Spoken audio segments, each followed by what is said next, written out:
សាវតាខេមរាចងចាំរឿងដែលទ្រូងខ្មែរបែកស្រាប់បាត់ចំណាំមកជាយូរលងគឺរឿងដែលយូរតែថាកំពុងតែអង្គថាអ្វីខ្មែរនៅតែចង់ធ្វើជាខ្ញុំយួនសាប់វាជីកំខ្មែរក្នុងដីទាំងរស់ទុំតែត្រឹមកស្រស់ស្រស់សម្រាប់កលធ្វើមុំចង់ក្រាមវាយកបានតែមកដាំទឹកផឹកកបសាដាំងលើក្បាលខ្មែរហើយហាមមិនឲ្យស្រែករើបំរាំងខ្មែរអើយតើនាងក្ដួលក្ដៅយ៉ាងណាយំឈឺថាខេមរាចូលចាំឲ្យច្បាស់កំពុងតែអង្គមានក្នុងប្រវត្តិសាស្ត្រនឹកឡើងគួរឈឺចាប់ណាស់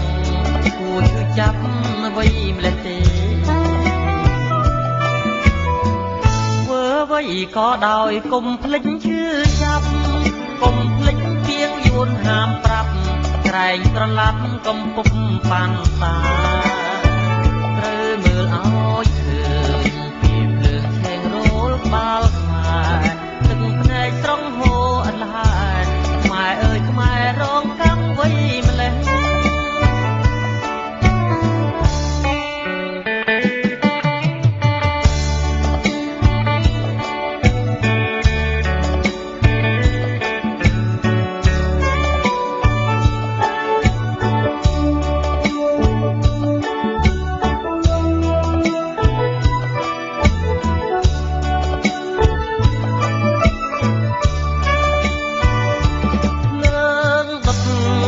ដាំតែខ្មែរនៅចាំ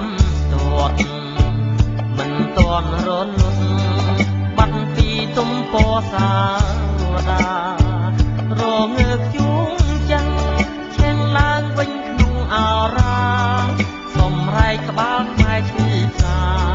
ស្រែកថាកុំភ្លេចសងឈីយួនយកក្បាលខ្មែរធ្វើមុំចង់ក្រាមលន់យកទឹកដីភូមិឋានហើយឈ្លានពានសម្លាប់គំរាមមាតុភូមិកំសត់វត្តដោយភ្លើងសង្គ្រា